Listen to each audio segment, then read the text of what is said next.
Welcome to Physics 30 Prep Fast Track, Lesson 3.5, Work and Energy. C, we're going to now talk about conservation of mechanical energy using some examples where we have kinetic energy being turned into potential or potential into kinetic in an ideal system.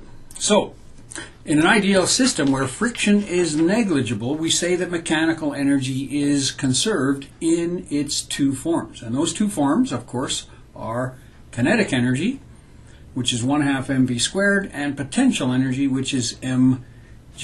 The system starts with a certain total energy due to either its motion or its position. So, for example, a swing at the playground is a good example of a mechanical system where the energy is either, if the swing is moving fast near the bottom, it's lots of kinetic, or if it's near the top, then it has potential. And if we ignored the friction that the rider was experiencing, we could say this was an ideal mechanical system. And the energy is converting back and forth. So the total energy is always the same. So if you give somebody a push and then you walk away, you've given them a certain amount of total energy to start with. And that total energy can be either kinetic or potential. And of course the kinetic energy, the formula for kinetic energy is 1/2 mv squared, and for potential mgh. So the total has to be the sum of those two. So if the total is always the same, then a loss of kinetic would result in a gain of potential. Once you've gone through the equilibrium position at the bottom and you're starting to go up, you'll have lots of kinetic energy at the bottom, and as you rise, you gain height and therefore you gain potential. Where did that potential come from? Well, you're also slowing down as you get higher and higher to the maximum height. And of course, at the maximum height, you stop. That means you've got zero kinetic, but lots of potential. So a loss of kinetic would result in a gain of potential, and vice versa. A loss of potential would result in a gain of kinetic. The sum would remain constant because we assume with this swing set that no energy enters or leaves the system because friction is ignored. So let's look at an example. In the first example, a cart with a mass of 10 kilograms with frictionless wheels rolls down an incline, and it is a closed system because I said frictionless incline. So it's a closed system. That means the potential and the kinetic, the sum of those two will always be constant. And they're giving you the height of the incline. What's the speed of the cart? So we can say at the top of the incline, we have lots of potential energy, and as the cart slides down the track, it will lose potential energy but gain kinetic energy. And so we can use that idea to solve for the velocity or the speed at the bottom. So we say the total energy is kinetic plus potential. E total is 1/2 mv squared plus mgh. Now, since the initial velocity is 0, the kinetic energy at the top is 0. So in the initial state, all the energy is potential. And therefore, the total energy is the potential is equal to mgh. Now, as the cart rolls down the ramp, it loses height, which of course is a component of potential, but it gains speed, which is kinetic. So your potential energy is turning into kinetic. At the bottom of the incline, all the energy will be kinetic because the height will be 0. So there won't be any potential at the bottom. All of that energy will have turned into kinetic energy. And so we can say that the total energy is equal to the maximum potential at the top, and it's also equal to the maximum kinetic at the bottom. And that gives us this interesting idea here, where the total energy can be the maximum potential or the maximum kinetic, and therefore if you say that these two are equal, potential max and kinetic max are equal, then mgh at the top is equal to 1/2 mv squared at the bottom.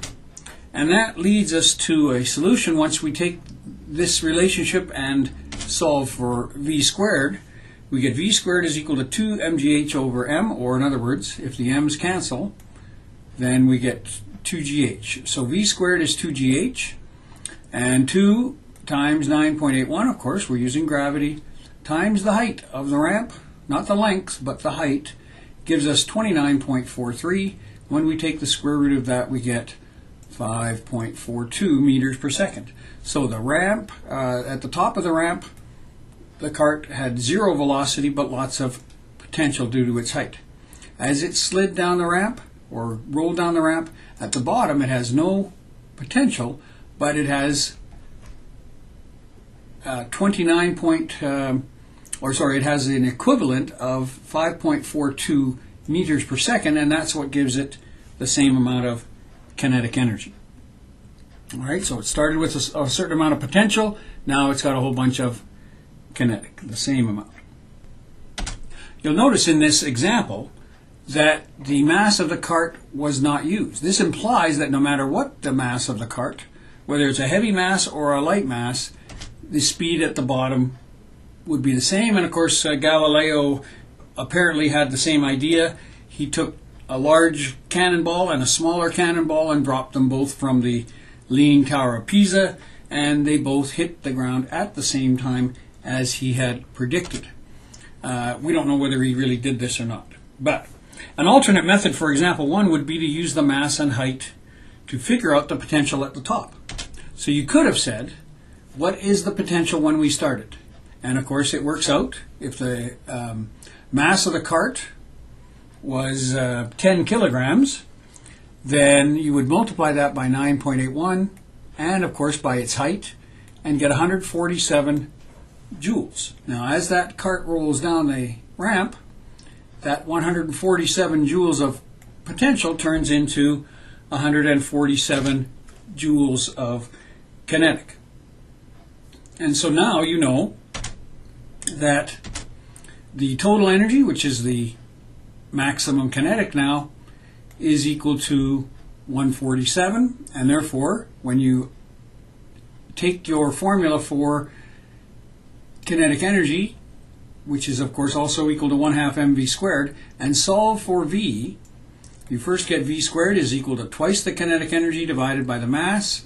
When you substitute that, you get again 29.43, just like on the previous page. The square root of 29.43 is 5.42. So at the bottom of the ramp, the cart is moving 5.42 meters per second. Now notice we did this once with the mass, and then we, by equating the two formulas, we actually cancel out the mass, so the mass doesn't matter. So even if you did this with a different object with a mass of more than 10 kilograms, if you doubled it at this point, at some point later on you're going to divide that by 2, or by that doubled amount, and that increasing by a factor of whatever and then decreasing by the same factor, they cancel up. And so the previous example is actually a little more of an elegant solution, but this way works too. So let's look at an example of elastic potential energy. We'll talk about an archer pulls on a bow with an average force of 65 newtons over a distance of 1.3 meters. She then points the bow straight up and releases a 0.35 kilogram arrow. How high will the arrow rise, and how fast is the arrow moving when it hits the ground? Now, this is a fairly complex question. Here are the two solutions. What you may like to do, if you're feeling confident, is see if you can figure these two answers out on your own. So stop the tape and try these. If you're not feeling overly confident, you might want to watch the example. But it's a good idea to try it on your own. The answers are there, and if you get it right, then you can move on. Anyways, using conservation of energy, the initial work done by the archer is Fd, because she's applying a force over a distance, and that's giving the bow and arrow system elastic potential. And so, of course, the work that she's doing is 65 newtons times 1.3 meters. She's given the bow 84.5 joules. And if we assume that this is an ideal system, then this is the starting energy of the system. So in question A, when we ask how high will the arrow rise, well, you have to remember that if the arrow starts at ground level, if the arrow starts at the bottom and it has 84.5 joules, what's going to happen as it rises? Well, that elastic potential is turning into gravitational potential. Then what happens as the arrow comes back down, that gravitational potential is turning into kinetic energy, and that's how we'll answer B. But in the first question, it says how high will it rise, so we need to know what H is at the top. And that, of course, will be due to the fact that when the arrow is released, it has 84.5 joules of kinetic energy. And the kinetic energy turns into gravitational potential energy, and at the top, only potential energy will be present. And so, since the potential is equal to mgh, since we solve for h, since we want to know what the height is, we multiply, or actually we divide both sides by mg, and so we get the potential energy divided by mg, or in other words, the elastic potential at the bottom turns into gravitational potential at the top.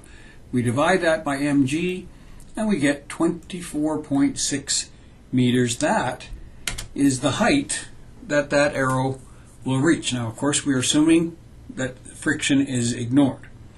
There's a good solution. So, in order to solve for B, we can again use conservation of energy. The initial work done is FD 84.5. So, when we solve for B, when the arrow is released, it had 84.5 joules of kinetic energy.